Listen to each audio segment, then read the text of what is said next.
Hey, can we talk what it's like for some veterans on Veterans Day?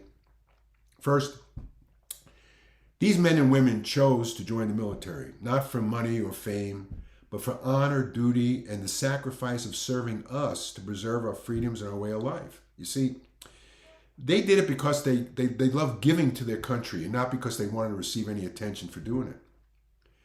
As a result, while we should recognize and care for all our veterans, but we have to understand that some can also feel uncomfortable receiving that attention on Veterans Day. Also keep in mind that it's not Memorial Day, that we sometimes get confused about that between the two. That's the day we remember those who paid all at once with the ultimate sacrifice of giving their lives while serving America.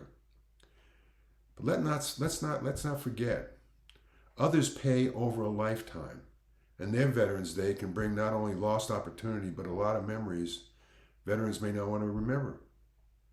In the course of fulfilling their duty, like my Uncle John, who endured the trauma of war, some have conflicting emotions about their time in the military. I know my good friend Chris Silverroy loved his time in the military because wherever he went, he made friends and gained respect. We hung out together at school, and I admired Chris as having it all. Smart as can be, personality, good looks, girls, with a future as bright as anyone.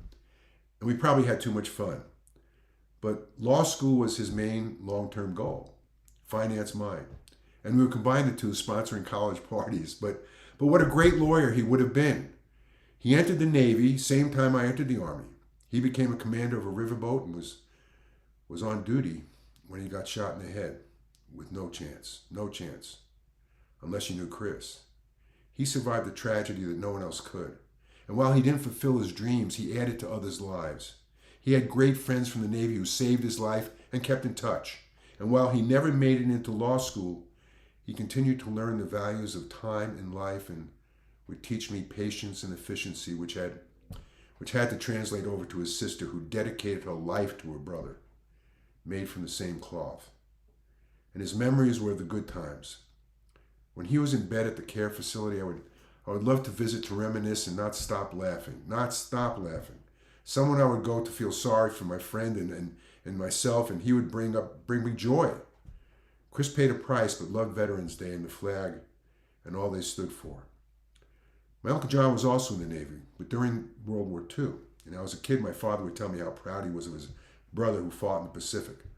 But saying even after a long time passed, my uncle didn't like to talk about it. So during all those years of my imagination of my uncle, who was so brave in everything he did, he never talked about his service in the military.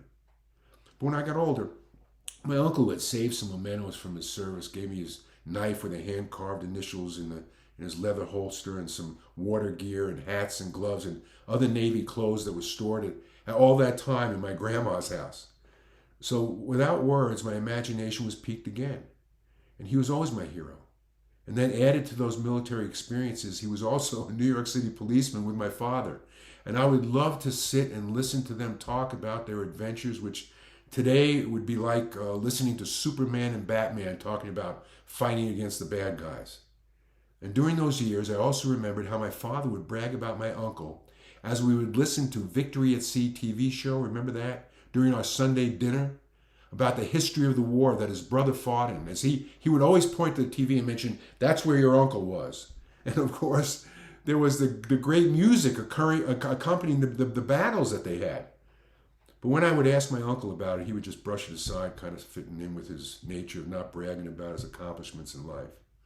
So it made such an impression on me, imagining my uncle involved in all those goings-on that won the war and saved our country, that when I was older, I took it upon myself to buy the entire set of Victory at Sea recordings and presented it to him at Christmas time. He glanced at me with a look of disappointment, which I first thought was because he was such a generous person and didn't like to receive gifts, but he didn't accept it. When I asked him what was wrong, I guess he figured I was old enough to hear, as he explained that he was proud to serve his country, but he never wants to ever think of all he went through and the deaths of so many who were entombed in their sinking ships without being able to run for safety, gasping for life or swimming to death, and those brought to the beach who were slaughtered before they ever reached the shore.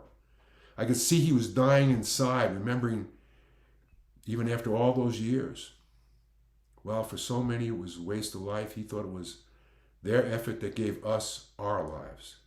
And again, how he loved this country. But eventually how we forget the cost of its maintenance, as names and numbers sacrificed or forgotten, with the histories of no more and so many futures disappeared.